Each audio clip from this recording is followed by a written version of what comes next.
Hello and welcome everyone to our Share the Platform event called What If, hosted in collaboration with Changing the Flow, Days for Girls Canada, and Red Dot Project.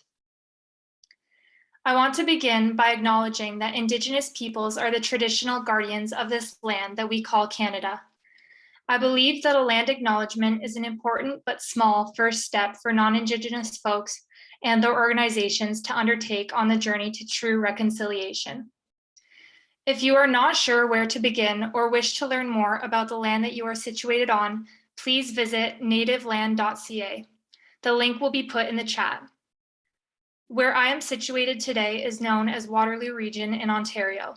Waterloo Region is on the Haldimand Tract, which encompasses 6 miles on either side of the Grand River and is the traditional territories of the neutral Anishinaabe and Haudenosaunee peoples. If you live or work in Waterloo Region, I encourage you to learn about the different organizations supporting Indigenous causes, such as Land Back Camp. My name is Julia Curran, and I serve as the Communications Officer for Days for Girls Canada. This event is an opportunity for men and non-menstruators to learn how to become allies and get active in the menstrual equity movement. Before we get started with the event, I'm delighted to introduce to you all a very special guest this evening, Parliamentary Secretary Jenna Sudds, who we are all very excited to hear speak. Jenna Sudds was first elected as the Member of Parliament for Kanata Carleton in 2021. P.S. Sudds worked as an economist, a municipal councillor, and a community advocate. As City Councillor, she worked to protect green spaces, improve local infrastructure and transit, and support the community's economic recovery during the COVID-19 pandemic. Before entering politics, P.S. Sudds was the Executive Director of the CIO Strategy Council, a national technology forum, and the President of Executive Director of the Kanata North Business Association. P.S. Sudds was appointed to the position of Parliamentary Secretary to the Minister of Women and Gender Equality and Youth in December, and was tasked with leading the development of the Menstrual Equity Fund, among many other files at WAGE. Thank you for joining us tonight, Jenna Sudds. Thank you so much, Julia. Thank you for that kind introduction, and really a pleasure to be here with you tonight. Before I begin, I did also want to acknowledge that I am coming to you from Ottawa on the traditional lands of the Algonquin Anishinaabe people. So as Julia shared, I have this incredible opportunity to be the Parliamentary Secretary on Women, Gender Equality and Youth, and specifically tasked with the task of working to establish Canada's first ever pilot project for a menstrual equity fund.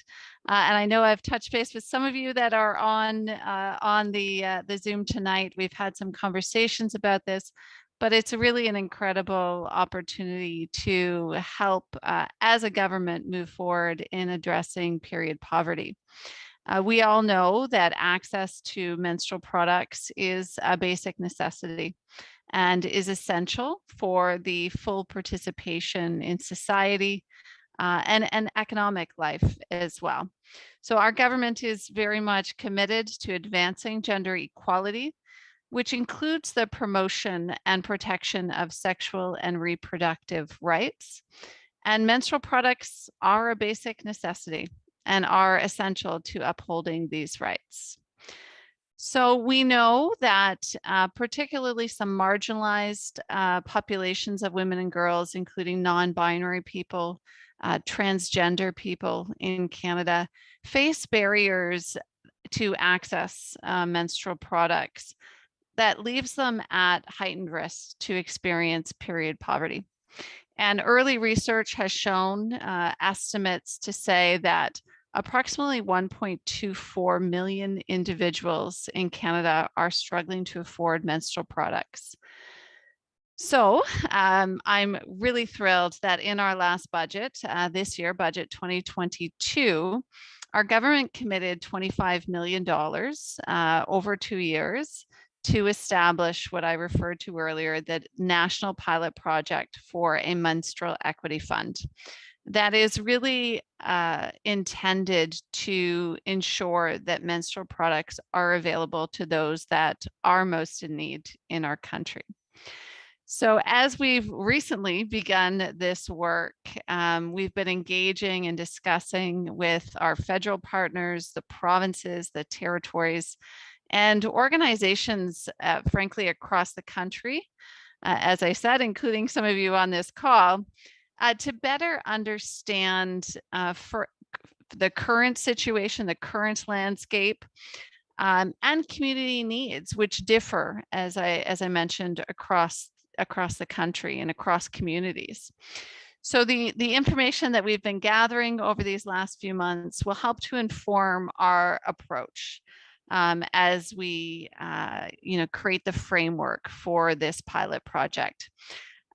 In our consultations to date, very briefly, we have heard some very consistent themes, and I'll share those with you briefly. And one is that choice in menstrual products and easy access is critical, ensuring that we respect cultural considerations, personal preference, and to enable dignity for those who are looking for access to products. We also have heard very consistently that there is currently no cohesive framework across the country with respect to providing access to period products. We've heard very consistently that education and awareness activities are critical for long-term success moving forward. So as I said, this is a journey in which we are very early on, but a really important journey. And I'm excited as we look to early next year, early 2023, to have that framework and to begin working with partners across the country to ensure that products are available to those that are most in need. So I very much appreciate the opportunity to join you tonight, but more importantly, for the important work that you're doing, the important conversation that I know we are going to have tonight. This is so important for raising awareness, the education piece that I mentioned as well. And so I congratulate you for being leaders in this space and being a part of this discussion tonight. So my sincere thanks, and I look forward to the discussion that will ensue. Thank you. Thank you so much for sharing a bit about that, Jenna. We really appreciate you coming here and speaking with us tonight. And we do have a time for a couple questions. If anyone has some, you can put them in the chat right now, and I can relay those. But if not, we will just move on. So I'll leave a couple seconds right here to see if there's any questions.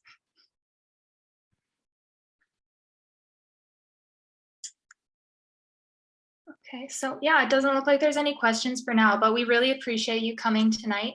It's been really a pleasure to have heard from you this evening, and we appreciate the time you took out of your busy schedule to take part in our Share the Platform event. So thank you so much. We will now be screening our film for the evening. It's a unique film that depicts an alternate reality, a world where it is boys who menstruate. So.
रना, हाँ भैया।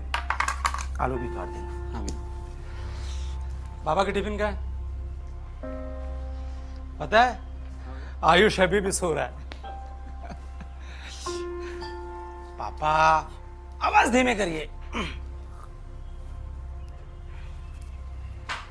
आयुष, आयुष,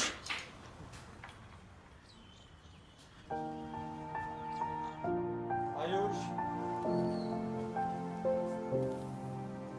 आयुष, उठो। मैं नहीं जाऊंगा। क्यों? आज Sunday नहीं है। प्लीज पापा, आज नहीं, प्रॉमिस कल। आयुष जिद नहीं करते हैं। चलो उठो। Come on, come on, come on, come on. Yes.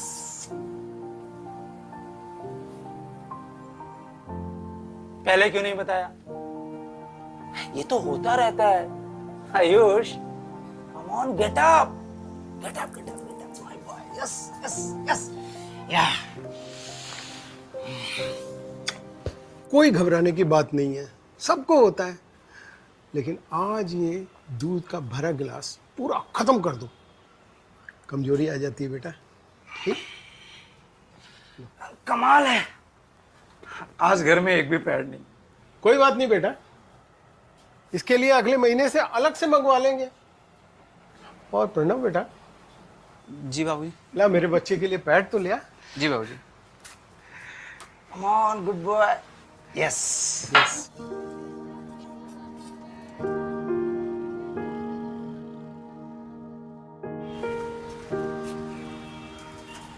बोलो सर, क्या दो? अरे पैड का एक पैकेट देना, बेस्ट क्वालिटी का पैड देना। अपने हीरो का पहला दिन है आज, और अपना आयुष भी तो बेस्ट है ना। यूजुअल है सर, मार्केट में नया है। अच्छा हाँ, अच्छा, दे दो। और चॉकलेट भी देना। कितना हुआ दोनों? ये 8 के पैक का 50 और चॉकलेट को मिला के 60। हाँ, ये लीजिए। बताओ, बायोडिग्रेडेबल है? सही है ना, हमारे टाइम में इतनी वैरायटी होती ही नहीं थी। ऊपर से सस्ता भी है। पापा को बोलेंगे कि ये लेके आएंगे, ठीक है? ये रहा आपका चॉकलेट। हाँ, ये लीजिए भैया। Okay, so thank you. ठीक है, चलो। गुड मॉर्निंग बच्चों, गुड मॉर्निंग। कैसे हो? लंच अच्छे से फिनिश कर लेना।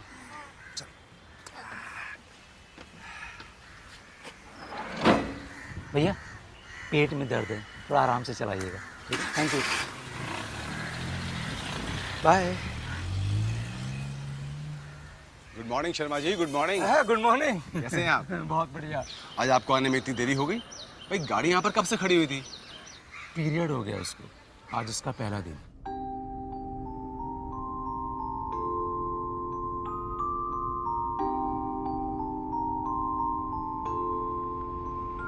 स्कूल जाने के लिए तैयारी नहीं थी, फुल ड्रामा।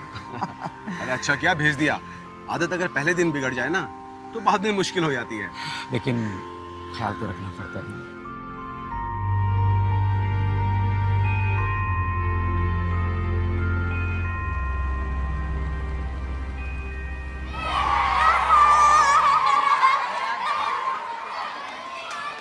जब आज पेनल्टी शूट आउट होगा ना तो तू स्ट्राइकर बनना। आज मैं नहीं खेलता। अरे यार, तुम्हारी टीम का सबसे अच्छा बेस्ट स्ट्राइकर है यार, करना। अच्छा, क्या हुआ? अरे क्या हुआ यार, क्या हुआ?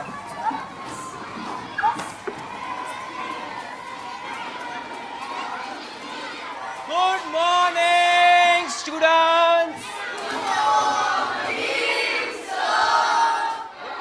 Sit down. Thank you, sir.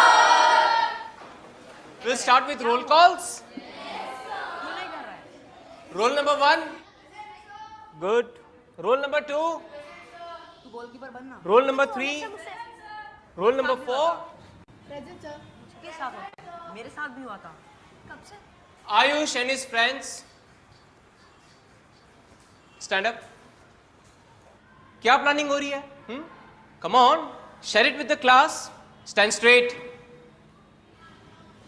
Sir, Ayush got his period. Silence. Sir, it's his first day. That's okay. सबका फर्स्ट डे होता है, मेरा भी था. Nothing to fuss about, okay? And how many of you already have had your first day? Raise your hands. Hands down. Ayush, sit down.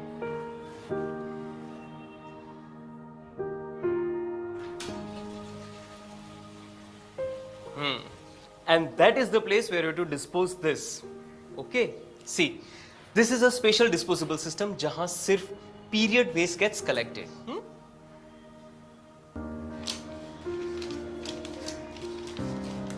Good.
So I hope everyone enjoyed that short film. I think that film can evoke a wide range of emotions.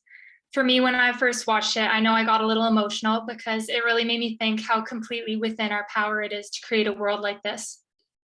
But before we move on, Kevin is now going to share a poll with you all. So if you could please take the time to choose an option, we would greatly appreciate that.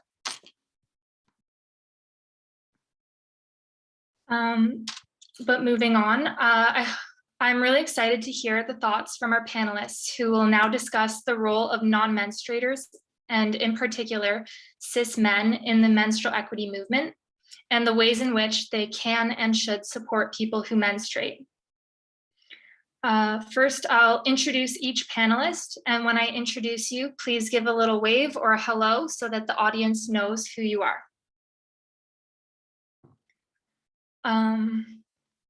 So our first panelist is Neil Adolph. Neil is the Provincial Director of Labour Participation at the United Way, British Columbia, where he also acts as the staff lead for the United Way Period Promise campaign. He was the chief author of the Period Promise Research Project, the largest survey of period poverty ever conducted in Canada, which has been used by the government of BC to establish a period poverty task force to examine the issue and build policy recommendations for the province to follow through on. Thank you for joining us tonight, Neil. Our next speaker is Jada Mallet. Jada is a new graduate of St. Joseph's Catholic High School from Windsor, Ontario, and she is a community activist, especially regarding matters of youth opportunity, women's equality, and menstrual equity. Thank you for being here today, Jada. Our next panelist is Jenna Gall. Jenna is a recent graduate of Seneca's College's Social Service Worker Program, where she completed her placement with Red Dot Project and continues to do menstrual equity work with them. Thank you for your participation this evening, Jenna. Our next panelist is Jayesh Vikaria. Jayesh is co-founder and co-CEO at Yoni, Canadian period care company championing menstrual equity. Welcome, Jayesh, and thank you for being here. Our next panelist is Felix Crawford. Felix is a trans-masculine university student operating a barrier-conscious gender affirmation program out of UR Pride, a 2SL LGBTQIAP+ organization based on Treaty 4. Thank you for joining us, Felix. Sorry, Felix is not here, it would appear so. So we'll move on to our next panelist, Chrisanne McLean. Chrisanne is a Jamaican-born Canadian community leader passionate about helping others through anti-racism and advocacy for change. As the leader of Black Girls Excellence, Chrisanne is focused on empowering and uplifting youth. Chrisanne lives in Cambridge with her 3 wonderful children. Thank you for being here tonight, Chrisanne. Our last panelist tonight is Kevin Hebert. Kevin is the co-founder of Changing the Flow, creators of Your Period Box, the practical period product holder for all washrooms. Kevin is committed to supporting all people who menstruate by advocating for menstrual equity and supporting organizations in developing and implementing solutions to end period poverty, to destigmatize periods, and implement true menstrual equity solutions. Thank you for joining tonight's panel, Kevin. Finally, I would like to introduce you to your moderator for tonight, Sid Hailama. Sid serves as chair of the board for Days for Girls Canada Society. He lives in Ancaster, Ontario, with his wife, Evelyn, who leads the local DFG team. Their other passions are Zooming with their grandson and backyard bird watching. Welcome, Sid, and please take it away. Thank you, Julia. Welcome, everyone. Parliamentary Secretary Sudds, you referenced the need for education and awareness. And it's really cool that this evening we can learn from each other, we can hear each other's stories, learn what motivates us, and learn what steps are helpful in our shared desire for justice and compassion, the matters we talked about. My wife and I watched the video we just saw a couple nights ago, and we were both deeply moved by it. It sets a wonderful stage for our conversation this evening. I've got to say for myself, as probably one of the older persons present this evening, that the last 10 years have been a massive education for me. And I'm just astounded by how there are so many organizations and so many wonderfully committed folks seeking justice in this area of life. So thank you for joining us this evening. Just to break the ice, we're going to ask each panelist to give a quick teaser response to the video. And I'm going to invite you, I'm going to call on you in alphabetical order. So just a heads up there, Jada, you'll be the first. And after each little teaser response, then the planners for this evening have put together 9 questions for us to pursue, and we'll go through them together. They kind of begin with motivation and gradually progress until we focus on specific action steps that we can see. All right, how did you respond to that video, Jada? I'm gonna keep it short and sweet and say that it is possible to achieve a world like that where it's support from all ends of the spectrum. And it may not seem like it right now, but we're working towards it. And we have this amazing panel tonight of all these wonderful people that are all helping us work towards that common goal. Cool. JS. Yeah, I didn't expect a movie from India though, but the, the statistics are insane how it affects so many people who menstruate. And there's definitely things that we can do better, and we are trying to do better, which is good, I think. The one thing that I took from that video was like, I remember my memories from my family and my mom and my sister, and how they are still stigmatized and like living in the taboo zone. Although I have this period care company, we still don't talk much about period in my family. So there is definitely things that we can do better there. Absolutely. Thank you. Jenna. So my first reaction, or the first feeling that comes up, is heartbreak, honestly, because watching that and seeing the support that Ayush had in the film makes me think about how far menstruators could have gone. Not that we aren't getting far, not that we aren't doing amazing things, but how much more potential we have that's impacted by our inability to access menstrual products, or dealing with period poverty and menstrual equity as a whole. How much potential each menstruator has and how much farther they can take it if they're not inhibited by this issue. It brings up a lot about the stigma that goes along with menstruation, and how that in and of itself can be very restrictive and can make a lot of menstruators feel stuck. Whereas with Ayush in the film, he clearly received a lot of familial support and support from school, and just thinking about how much further people could go in life if this wasn't something that they had to deal with. And then for me personally, brought up some sadness, because I wish, again, that I'd been able to receive that support and the sense of pride that Ayush's parents had in him.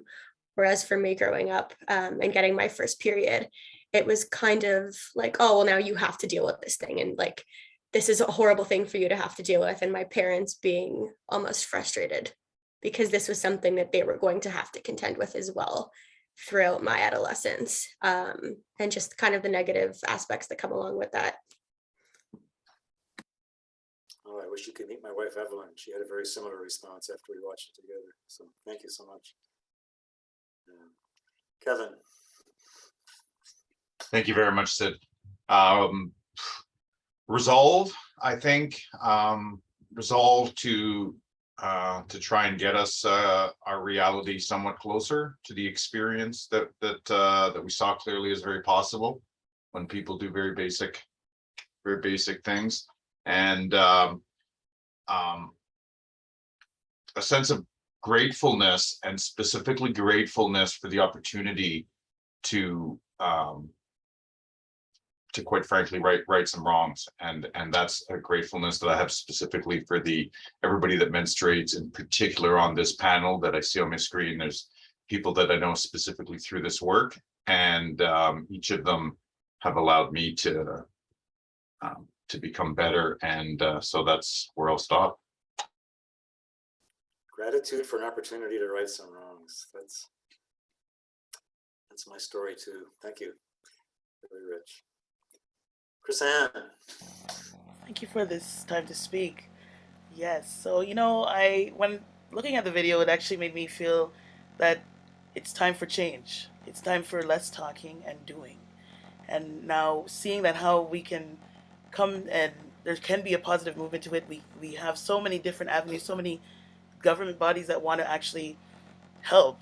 It's important to just continue to educate, continue to do the work that we're doing, and it just brought that feeling of like positive movement. Because what I do and working with like locally here, like Changing the Flow, it's bringing such an easier conversation in spaces that we weren't having at all. So it's good. That's what I take from that. Less talking and more doing. And I know the organizers for tonight said, let's make sure we spend lots of time talking about what we can do. Because tonight we're talking, but talking that our hope is will lead to doing. So well said, well said. All right, we will have Neil, and after Neil, Felix has joined us, and we'll hear from Felix as well. First, Neil, you have the floor. Yeah, I think my observation, part number one, is similar to what Jada said, which is like a difference can be possible, and I really appreciated how Jada framed that.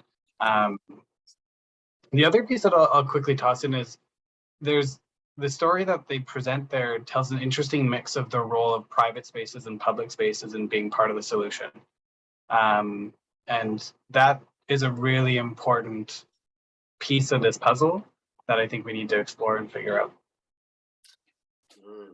Good thought to develop. Felix, I understand your time zone.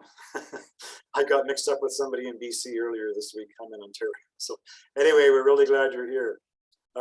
So sorry I'm late. I have no idea how that happened. What question are you on, if you don't mind me asking?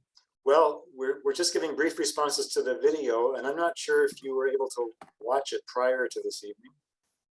I'm not entirely sure what video, but I'm perfectly fine sitting back and just listening for this section until we move on to something else.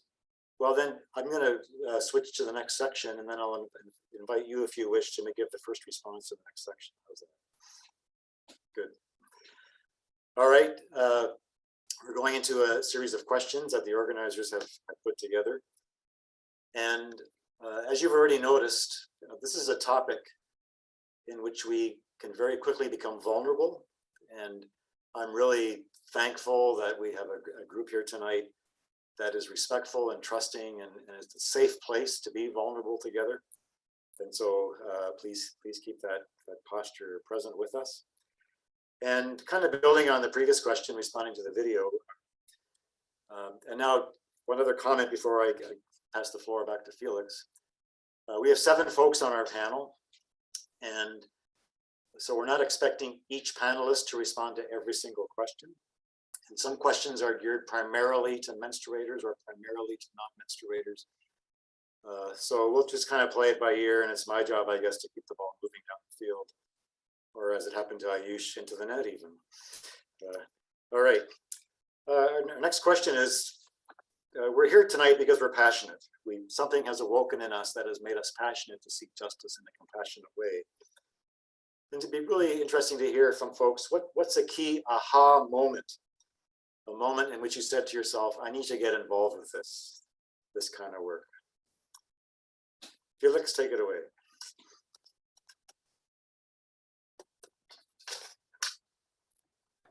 I feel like one of the first moments for me would have been when I read an article about how inaccessible menstrual apparel, menstrual products are for homeless youth in particular. Youth who often, they go to the food bank, and instead, they get food, but they don't get the basic things they need to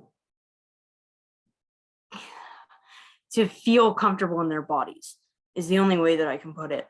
And, although periods aren't necessarily an embarrassing part of human biology, they are something that people aren't necessarily comfortable sharing with the rest of the world, and may be uncomfortable if it, if it becomes obvious, if it leaks through and whatnot. And I remember not being able to wrap my head around how much of a struggle that would be at first, because it was something that I was privileged enough to have access to as a kid. And learning about that was definitely a privilege shocker, I guess, for me. But I think that was one of the big facts of life that really changed my perspective. See that? I can imagine that moment. Someone else, and as a moderator, I'm just simply going to watch you as you unmute, and so we're somewhat free here. If you'd like to follow Felix with a comment about your aha moment, take it away. Chrisanne? Yeah, I can go. Coming as a Jamaican, first of all, coming back from seeing, I had my own experience I had my period in Canada, but I looked at when my mother was actually sending things back home because the struggles that people are having already in our culture and product availability and cost to it, there was an issue. But when I looked at even here in Canada, the program that I've started called Black Girl Excellence, in our community, we don't speak about it. It's not like a comfortable conversation. It's more like, okay, yeah, you're a big girl now, and now it's more aggressive and laughing and more negative, So I wanted to bring it more into our group to allow this to give period packages to these girls that we connect with, give them a space to conversate about it. I had parents, right? We started from age 9 because it happened to my daughter at age 9, and she was traumatized in it. Yeah. So I started to give it to 9-year-olds, and I had mothers reaching out saying, "Why are you doing this? Why are you giving me my child period packs in our group?" But then after, the group would say, "Thank you so much. I didn't even realize where my child was at." So it's just, this, it made me say, like, I need to do more work in this. We need to open up. This is a different time now. It's not the social media world. Children know a lot, see a lot, and we need to really connect that. So this is what made me really want to get into the work. Wow, what a gift. In our few minutes, we've already had 2 people mention that they were in environments where it didn't feel like a safe thing to talk about. And I find it really striking how the film kind of is a conversation starter and can easily be used in a lot of different contexts. Someone else, an aha moment. I can go ahead. Oh, go ahead, Jenna, you first. Oh, no, you can go ahead first. It's okay. Are you sure? Yes, please. Okay. So I also was very lucky to grow up in a household where I had a lot of support when I received my first period. I never had to worry about access to these products. So I probably wouldn't be here if it wasn't for my dad, actually, who's on here tonight. My dad's mom, so my grandmother, grew up where she didn't have a lot of access to these products, and she was a teen mom, so having to balance her personal hygiene and then her twin children, taking care of them, it wasn't always the first option to put period products on the checkout line at the grocery store. So that's kind of what sparked my dad. And this was probably 5 years ago. For those of you who have heard of Tampon Tuesday, it's a menstrual product charity fundraiser that was started in London, Ontario by Mandy Fields, who is an absolute rock star. And its success kind of led to this event trickling down south into other areas of Ontario, and Windsor being one of them, where I'm from. My dad immediately got involved from its conception in Windsor. And I was still young. I was in grade 7 or 8. So I was just starting my period. I had no idea what the need was in our community for these products. So I saw my dad getting involved, and I saw the success of this event, and it kind of forced myself to ask the question, because my dad's my partner in crime. So anything he does, I'm following along with him and doing it with him. So I asked myself the question, and I always say that it took one Google search to find articles upon articles upon articles of this community issue, this health issue, and this menstruating person's issue that's going unsaid. So I dove into it, and I brought it into my high school, Tampon Tuesday. And this year, being my graduating year, was our most successful year yet. We collected over 3,000 boxes of product this year, just within high schools in Windsor, with 18 or 19 schools participating. And it's infinity and beyond from there. So that was my moment, really. It was my dad. I give all of it to my dad. And to this day, we still work together. We just launched a nonprofit as well, the 2 of us, and my sister as well, who just turned 12. So the 3 of us are partners in crime in this, and it will never stop. I think you and your dad and your sister should go on tour together. I'll host you in Ancaster. How's that? Jenna, you're up next. Congratulations, Jada. You were also a rock star. My aha moment was also kind of a moment of recognizing my privilege.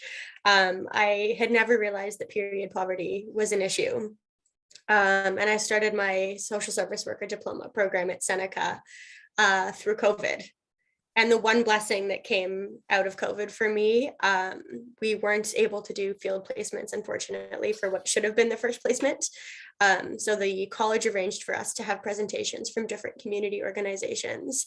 And I saw the Red Dot Project presentation from Phil and another Red Dot member, and I was floored. I was shocked at the depth of the issue, the prevalence of the issue. I was shocked at my own painful unawareness as someone who menstruates, as someone who deals with PMDD, premenstrual dysphoric disorder.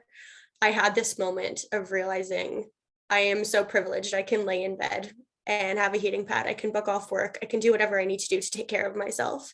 And there's still times that I struggle to manage my menstruation. And there are people who are experiencing homelessness. There are people who can't afford menstrual products. There are people who are experiencing such severe degrees of shame and stigma that I had to get involved. So I immediately messaged Phil and began pestering him to force him to let me be his placement student. And eventually he agreed, and we've been working together for almost a year now, and I love it. And I can't wait to do more. Wow. Pestering is a good thing. Well said. I don't think on this issue we've heard yet from the non-menstruators on the panel. Love to hear from a couple. Jayesh. I can go next. Yeah. I came to Canada in like 2017 to do my MBA in entrepreneurship, and I did it at like University of Victoria. And the common theme that we have at university is one, sustainability, and they train us to think in a way like take what you need and leave the rest for the next generation. And the second thing that we learned about like get attached to the problem and try to solve it, right? That's like the design thinking principles and stuff. And originally I come from like a healthcare background, so I was trying to solve some problem in healthcare sector, but like I came across this statistic that said like 1 in 3 young Canadians can't afford safe period care products. And that actually shook me. Like, and I was like, wow, I mean, I could understand that happening in India because we have like a huge statistic, 8 out of 10 can't afford. But in Canada, 3 out of, yeah, so 1 in 3 can't afford was like a moment that actually pulled me into like this whole thing. Like, okay, I have 1 semester to figure this out. Our final semester is somewhere where like the whole class comes together and all professors just put all their energies into like figuring a complex problem out and like building a business out of it and make it like a sustainable solution for long run. And that one statistics just pulled me into it, and like I ended up spending the whole semester in figuring out like, okay, why this problem exists in Canada, like what are the different things that affect it. So for example, like Canada is a large country, shipping is expensive, so products are super expensive in remote communities and stuff. And then there is the homeless community, and then there are immigrants whose kids completely depend on their parents' livelihood, and the like people who are doing like double shifts at McDonald's and like Dairy Queen, they don't have enough money to begin with, and whole lot of like complex issues. And so that's where I started working, and like it became like more and more challenging. And somehow I'm like, I come from the poverty, and so I don't know why, but like or how maybe poverty is attracted to me or I'm attracted to poverty, but we just never leave each other, and kind of like I'm still part of this whole complex issue and I just want to solve it, like, and be part of it. And that's pretty much it. What I find very interesting in conversations like this that I've had over the years, people can often point to a very specific moment. That was the get off the couch moment, just like you did there, Jayesh. Thank you. As I mentioned earlier, we won't ask all the panelists to respond to a specific question, but I think for this one we will. So Neil or Kevin, who'd like to go next? I'm going to be quick and simple on this one. It was part of my job interview. Not that that was the first time I had encountered the issue of period poverty, but it was part of my job interview when I first started working at United Way. They asked, actually my friend and actually the chair of the period poverty task force in BC hired me into my first job at United Way. And she straight up said, how do you feel about menstrual products? And like, no one had ever really asked me that question before. Then she made the great choice, or the grave error, where I'm still trying to figure this out, to leave right after she hired me and move on to another great opportunity, doing amazing things. But that meant that as a result of her moving on, managing the full project became my responsibility. So it's the benefit for us as an organization is that it's a commitment that our full organization has made to work on this issue. So it's not dependent on any individual sticking around in the job. It's dependent on, it's a key component of the job. And that means that I've had to continue on with the great work that she started back when our campaign was initially called Tampon Tuesday in partnership with Mandy Fields, and then we switched the names because of other work that we wanted to do in the field. Yeah. Well, I think the person who hired you made a wise decision. Interesting. All right, and Kevin. Yeah, thank you. Thanks, Sid. Actually, interestingly, there are several, but one that kind of came up as I was listening to everyone else was, and this was actually a precursor. So it was an aha moment that I didn't know what to do with, and later other things happened, and I was able to connect it. And I was speaking with my wife, who at the time would have been in her 40s, working in an office job, very established, very educated, successful, all the Canadian metrics. And she was just telling me about how the way her office was structured, when she had to go to the bathroom, just go to the bathroom, it was like a long walk from her desk to the washroom area, and you had to walk through cubicles and past people. So whenever she had her period, it was just this extra, like, nonsense, quite frankly, of, do I bring my purse? Do I carry it? Do I want to tell people? But there was no option. That's the physical structure, And I remember just sitting, contemplating myself, like, what kind of world do we live in that this is something that we force on people to navigate, that absolutely never is imposed on people that look and don't menstruate like me. And that was the beginning that in hindsight, I think really enraged me. Enrage is a good motivator. Yeah.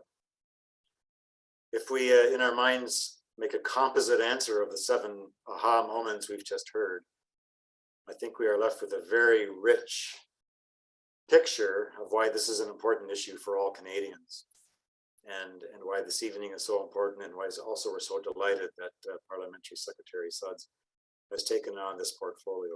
Yes, amen, Felix. Well, we're going to shift and think a bit about understanding the realities that we seek to find more justice for.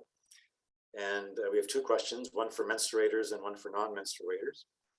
So first of all, those on the panel who are menstruators, what is one thing that you think those who are non-menstruators should understand better about periods? One thing that non-menstruators should have a better understanding of. Gather your thoughts, and you got a thought to share, unmute and go for it. I can start it off. So I really like this question because in dealing with high school students, especially with period poverty, I've had to find a very unique way to go about explaining this issue because, it's high school boys.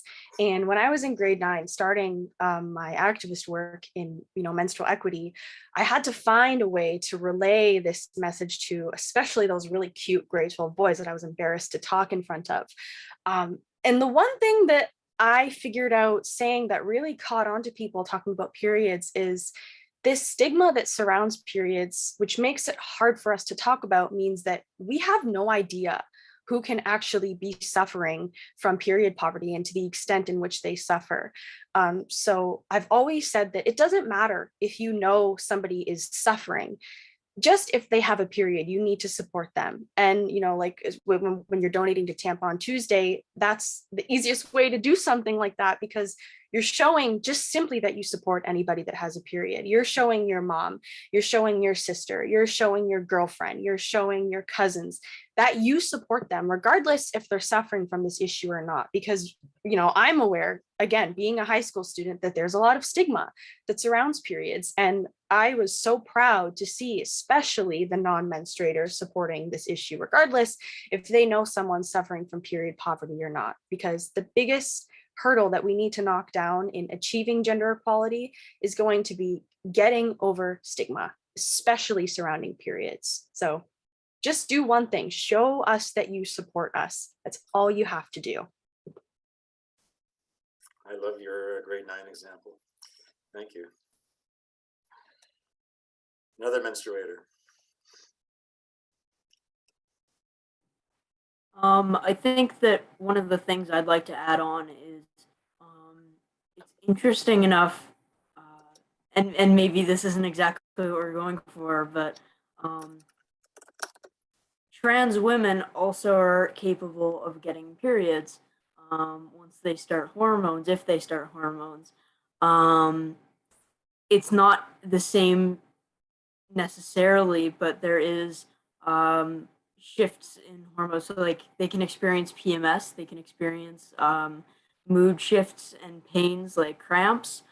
And although they don't experience the blood, it is a similar concept, and I find that very interesting. Thank you. I think that's something that we can easily overlook. Someone else. I can go ahead. Felix, thank you, first of all. I didn't know that trans women could experience those hormone fluctuations. So I'm really, really grateful to know that. Thank you. And piggybacking, off of that. I think that it's important for non-menstruators to know that a period isn't just about bleeding. There's so much more that goes along with it. So many associated conditions like endometriosis, premenstrual dysphoric disorder. It's not just blood, it's pain, it's cramping, it's mood swings, it's headaches, it's feelings of shame and stigma. It can be depression and anxiety and body image issues. So to think of periods as someone just bleeding or just having a period really doesn't do what a period is justice, because there's so much more that goes into it. And I think that it's really important to look at it from all sides, and even to think about how when someone menstruates, how it impacts how they interact with the world during that time. It's a rich, holistic way to look at it. Chrisanne, do you want to jump in? You know, truthfully, a lot of the things that I was going to say has been said, but I would only want to say that, you know, non-menstruators be an ally. Like, reach out, educate, ask. We want to teach, or we would. There's nothing that I don't think that you would think that is maybe something that you wouldn't want to ask. Ask the questions, and maybe we can work together. So a lot of things that I wanted to say was said, but that is where that allyship is what we really want to continue to like grow on. Well, that was the perfect segue. So thank you, Chrisanne. The non-menstruators in the panel, kind of a two-sided question. Why do you believe it's important for non-menstruators to support those who do? And what are the barriers that you, or responses that you've experienced in supporting this work? So why do it, and what kind of responses and barriers are evoked when you do it? I'll take the first. Very few barriers from by and large, and that I think very few overt barriers. In other words, most of the time people are happy to come along. Not all the time, most of the time. The barriers are all, the work's all being done for them, and that the barriers are all systemic. The barriers are just there that prevent the conversations from happening. When I say they're just there, they're actively just there. They're passive barriers, but they're very active and they're very purposeful. But so it's very interesting that once we just almost push past that spoke, by and large, especially the younger, younger cis boys in grade school and high school, they are happy to be nice, to be friends. They're happy to be allies. They don't know how, and they're not being guided by mentors that need to, that often it is easier to have, from somebody that looks like you, and that you can be, that can properly role model what it might look like to in a gender role of being a guy in that setting. And they'll follow the roles that they see. So if they see good, they will. I've seen it firsthand. I see it all the time. They're good people that are not being given the opportunity to do any different. So that said, that is I forgot the other part, the other question, so I'll stop there unless you want to refresh me quickly. Well, I was just going to ask, I love your comment about passive barriers. And I wonder if you could give one or two examples. Oh, good grief. Yeah. And to be very clear to the audience listening, by passive, I do not mean that they are not very nefarious and they're just, people don't have to do anything because they've been put there for them. And that's very, very systemic and very, very real and very, very harmful. Examples would be just, a good one is kind of what I think Krizan said. Krizan said, hey, just ask me, I'll talk to you. You know what? For the most part, we are often stereotyped in movies and TV shows and what we may hear from our older previous generations that, oh, don't bother people who menstruate when they're menstruating. Just leave them alone. Don't ask. Don't just avoid the whole thing altogether. And that's a good thing. So you're perpetuating. It's a harm that perpetuates, because now as the non-menstruator, who else is going to tell me any different?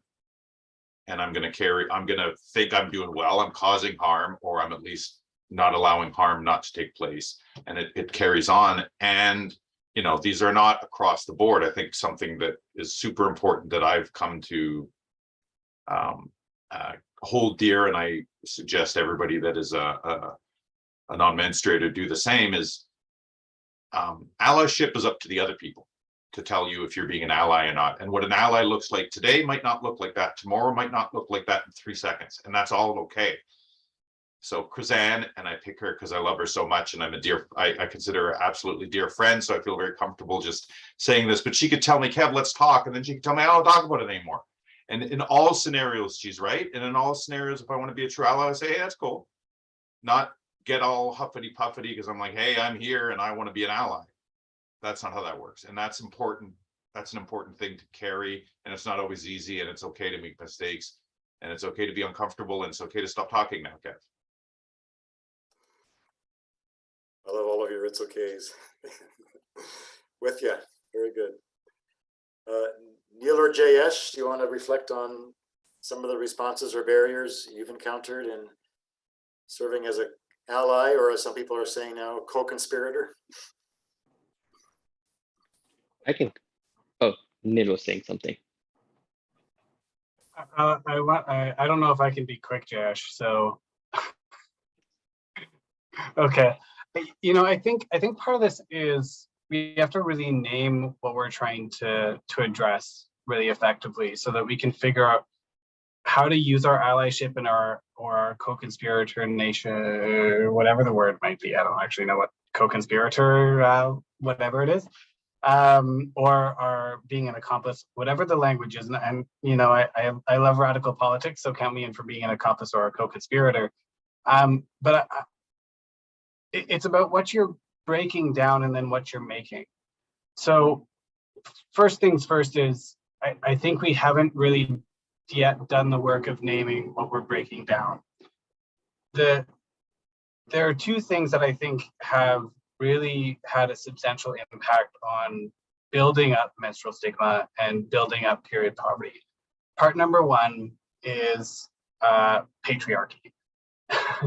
And we have to name it, and then we have to break it. And I think of the work that Bell Hooks does in a lot of their work highlighting and discussing patriarchy as something that has broken men as much, not as much, but in different ways as it has broken other folks. And I think about how that language can actually be used to build solidarity and build community in a more meaningful way towards something that looks better as a future, which is ultimately the goal in naming systems of oppression like patriarchy. The other thing that I think we haven't really addressed and that I think is a big piece of this is part of the reason that a lot of people who don't menstruate struggle with getting involved in the movement. And I don't think the struggle is substantial.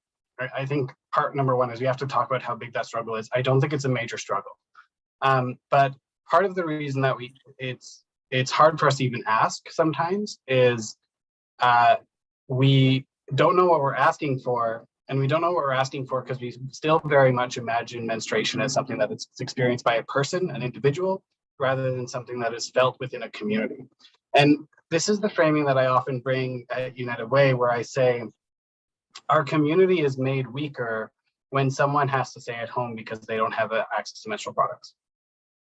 And so when we start to frame it in this way, we start to understand, I think, instead that this isn't an individualized experience or the responsibility of the individual to care for it. It's actually the responsibility of society and our community to step up and offer support. In the same way that we do with healthcare, and in the same way that we do with building roads, and the exact same way that we do with providing access to washrooms in downtown centers. All of this is part of us offering support to each other. So we can de-individualize the concept of menstruation from the responsibility of the individual to care for to the responsibility of the collective to care for. But we can't get there without naming the issue. And when we name the issue, people, I think, are interested in helping to break it. I have never, and it might be partially because I hang out with a lot of progressives. So like, let me frame this in this way. I have never encountered a whole lot of obstruction from people and really wanting to have making thoughtful contributions to the menstrual movement, to Period Promise, or any of the other work that we do at United Way around this issue. I think that the barrier has been, first of all, no one has asked them and no one knows what to ask them to do. And if you're going to build a movement, you got to do both those things. And if you don't know what to ask people to do, then you probably haven't done your work of building the movement yet. Neil, your observation about that this is a community issue, not just an individual issue, that's brilliant. I've never heard it put that way before. Thank you very much. And that is so rich that it affects the fabric of our life together. And then your closing comment about having conversation and not just being paralyzed by not knowing what to do. That's leading to where we're going soon in this conversation. So thank you for those gems. Jayesh, wrap up this one. I think Felix wanted to say something. It's up. Well, you've been waiting your turn, and Felix will come right after you. So go for it, Jayesh. Awesome. I think over the thousands of years, we have effed this up, and we know that as a patriarchal society, even in India, in that video, we seem so innocent and nice and supportive and everything. It's just tiny part of the a whole issue, and I think we can do a better job. And I think instead of leaving this to people who are menstruating, this is the time that we own it up and we say yes, we effed up, and we are here to support you and be part of the solution now. It took 5,000 or 10,000 years to get here, where people don't have what they need, basic things to participate in economy and be alive. Imagine think of them, think of everyone menstruating as just like yourself. Wouldn't you want a equal opportunity? Wouldn't you want to work when you want to work and don't worry about one product? And this is a tiny shitty product we are talking about, which costs about 50 cents to $1. How do we make it about a product, right? Leave that part aside. Let's speak it about people and just solve this problem for everyone, so that we can all equally participate in this whole massive globe and live prosperously and die within 50, 60 years and leave this world in a better place from where we came, right? That's the whole thing. And I think a couple of things that we can do about is like literally in biology, we have the studies about menstrual cycle and everything. Pay attention to those classes, learn about those things. And when you grow up and you see someone like struggling with anything, like just like any other problem you would want to solve it, just solve this one problem for them, like, or hear them out. Even if sometimes they don't even want you to solve the problem, sometimes they just want you to hear. So just listen to them and be there. Create tools that they can themselves like use and solve problems, right? Like create a collaborative tool that people can just start collaborating on them, like on their own. So that's where I come from usually. Like we have created this problem as a patriarchal society in a long way, and I think it's time we own it up and we just try to solve this, and we do it by listening to them and support them in every way we can. Reminds me of what one of my mentors said to me years ago: 90% of helping is showing up.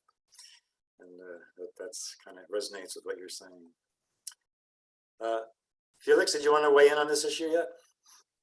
Yeah, I just wanted to add a small anecdote to kind of support how people can be kind and aware without, while also being ignorant. Is my brother had a girlfriend at one point who was over at our house, and while she was here, she got a period, and he came running up the stairs to ask me if I had any pads or anything to give her. And so I went searching for my stuff, and I saw him on his way back down the stairs.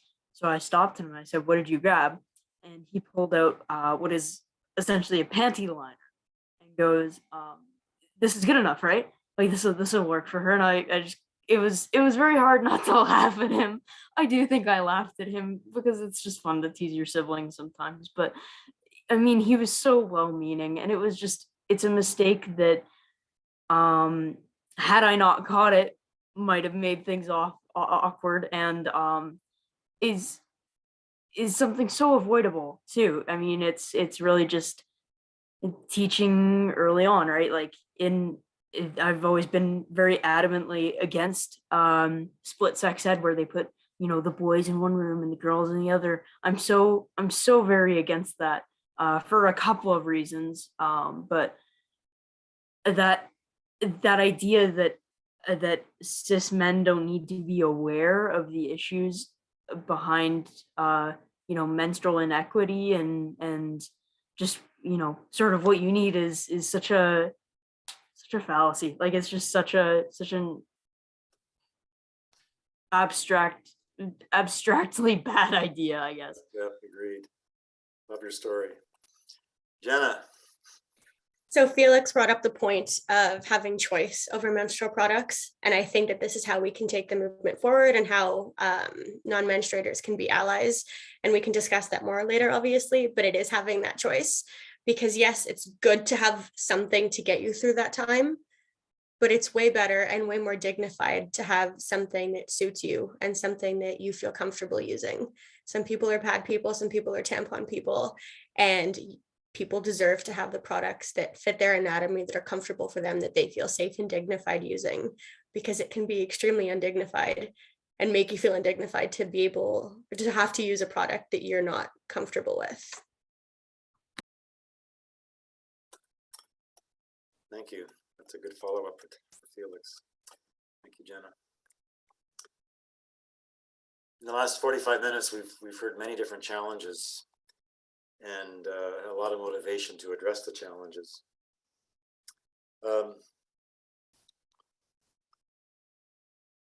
First off, for the non-menstruators on the panel, as you've become an advocate, an ally, co-conspirator, accomplice, whatever noun we want to use here, what improvements, if any, have you observed in your relationships with menstruators?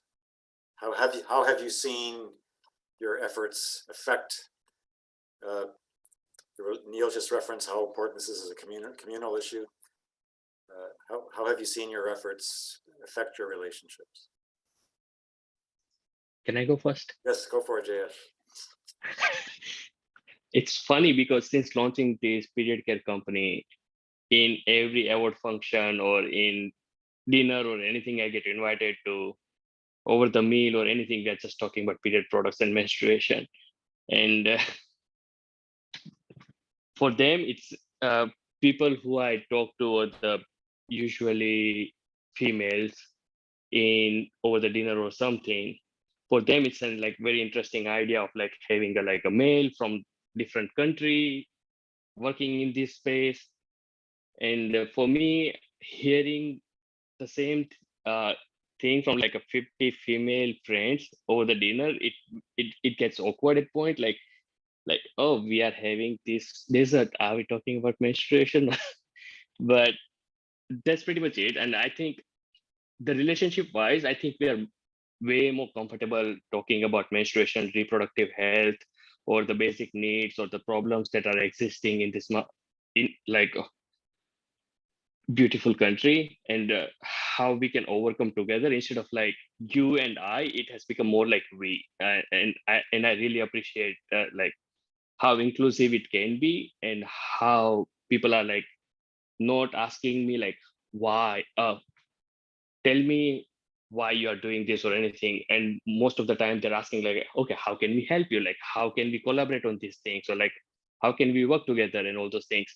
So it was like a big step for me from to overcome that moment of like from why you, and now it's like how we can work like together and all those things. So it's a big shift in like how we collaborate and work together and everything, and the close relationships that we have built with like so many nonprofit organizations and so many like people who menstruate and everything. And it's amazing. I think once you are in, maybe first few days it's difficult, but then it starts to get easy. What I hear you saying is press through the awkwardness and proceed with deep respect. Yeah, thank you. Neil or Kevin?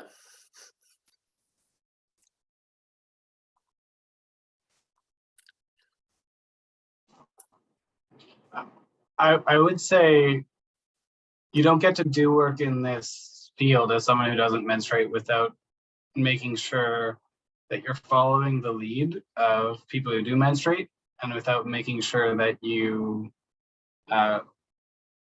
raise them up as the leaders.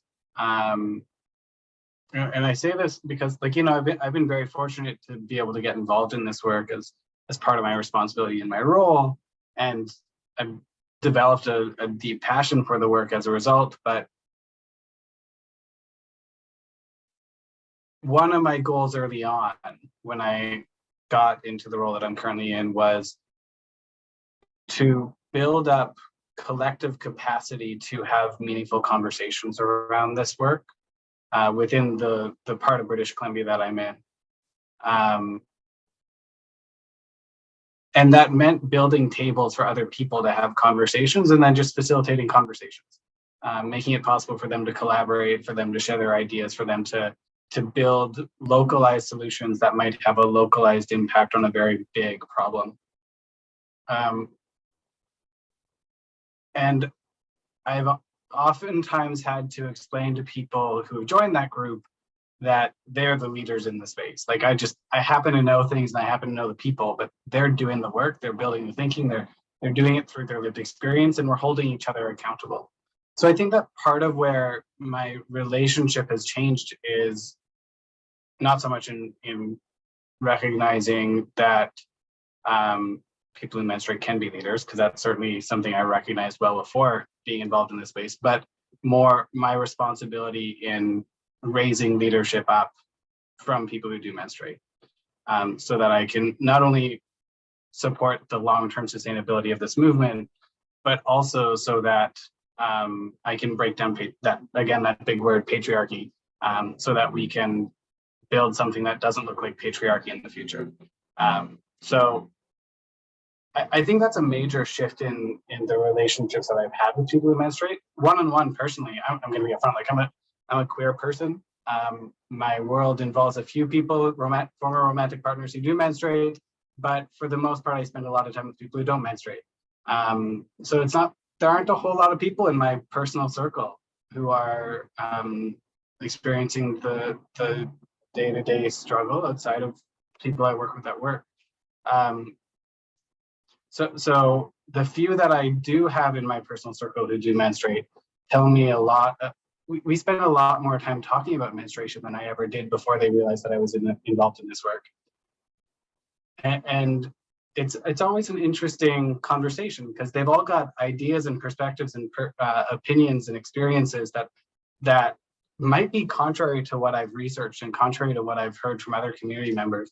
But you know, they're more of an expert on it than I am, even if I'm devoting 40 hours a week to this work. They get it. They've had that experience. They have that feeling in their body when something is shifting. I don't know it. So it's really interesting having this repercussion to Jayesh's point as well, that it's in my personal life, but also in my professional life that is really making changes. Yeah, I love the way you describe building capacity for others to have a voice. It's we're going to briefly do the next question we're going to cover fairly briefly, and then we're going to close with an emphasis on the positive steps that we have seen taken that we can encourage each other to build on. So a question to the menstruators on the panel. And here, be as concise as you can so that we have time to also focus on the action steps. But given the reality of stigma, mocking, negative responses, especially from non-menstruators, how do you deal with it? What have you learned?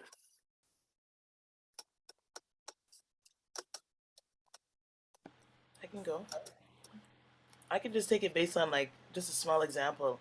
We did a neighborhood event. You can either come and just give pads out, but working with something like Changing the Flow, you bring in a spin wheel. Men and girls are coming. Make it fun. Make it easy. Don't react. Men didn't want to come, but your boys want to come. You know, you just keep it flowing. And hey, take this to your mother. Easy. You just don't react to what you don't need to, because it's not going to change. We know we're doing the work. Keep it moving is kind of where I go with that. I love it. Don't react. Just keep it moving. Very wise. Thanks. Anyone else?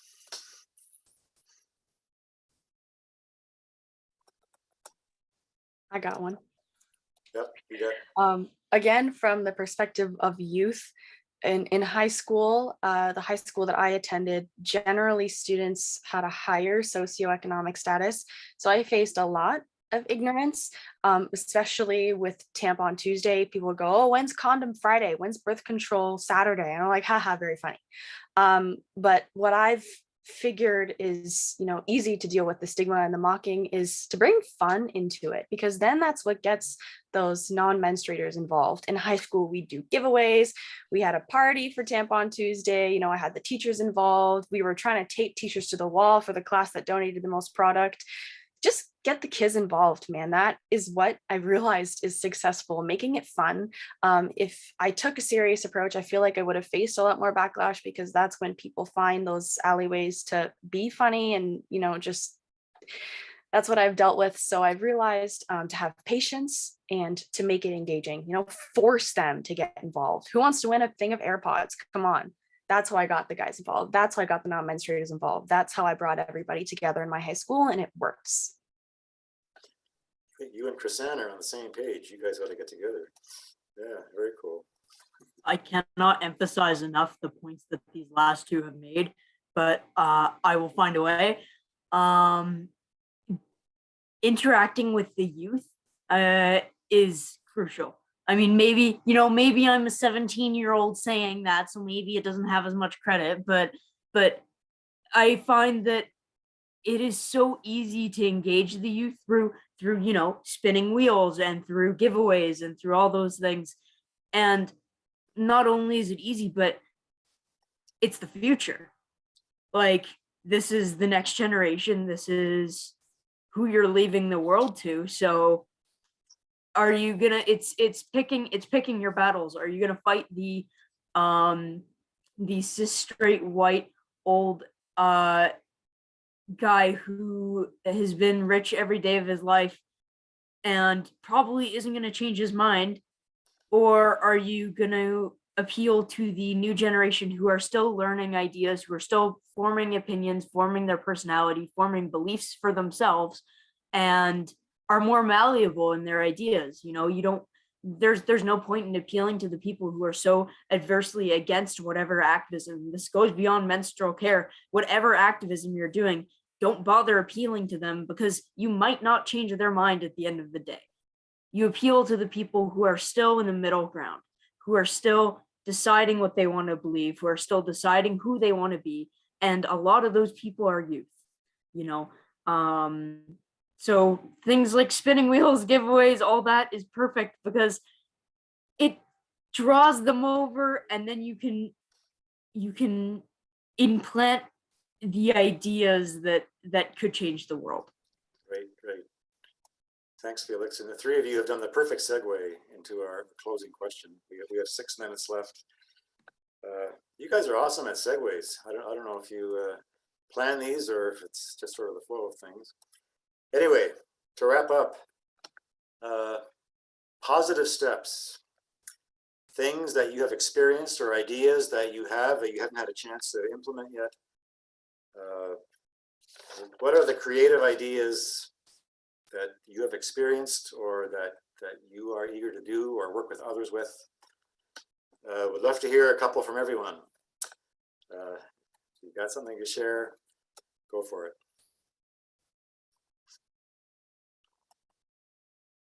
A creative idea. I'm going to take it. I'm going to go. Good, good. We work with changing the flow through the Black Girl Excellence Program and doing period boxes, but we're turning it into paint nights. And the conversation in those rooms are amazing. And all the stories, men are doing it, girls are doing it, young people, and it's awesome. And it's led to so much. Plus in the group, we also give to, in our kits, period packages. But just having a paint night, but it's a period box, changes the conversation.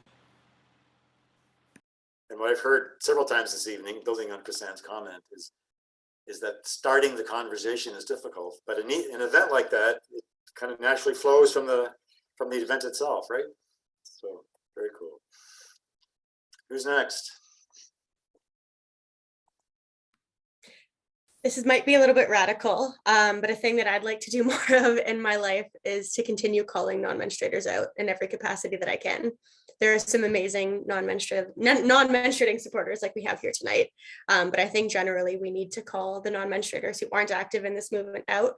We need to get them to sit with their discomfort, because things that aren't familiar to people can be uncomfortable. How do we get them to sit with their discomfort? How do we get them to recognize that? How do we get them to ask questions? How do we enlist them to contact MPs, to ask what the menstruators in their life need? And I think that is a really, really big one, is just ask what people need. It's the most practical thing you can do, and it's the most effective. Everyone has different needs and wants during their period, throughout other times of the month. And recognizing that is huge. As well as including trans people more and more in the conversation and centering BIPOC and other more marginalized groups' voices in these conversations, because that's not something that is done often enough. Well said. Thanks. I do just want to add on to that by saying educating about the non-conventional narrative, you know, groups that are intersectionalized, or I mean, something that I haven't heard today, but I would like to bring forward is the voices of people who are disabled, and those who you know, may not have the same experiences with period pain and such. People who experience things like endometriosis and other debilitating things that people may deal with. Or listening to those voices that aren't necessarily part of the colonialist narrative is really quite important, because they're so often underheard in these sort of conversations. Yep, absolutely. I can go.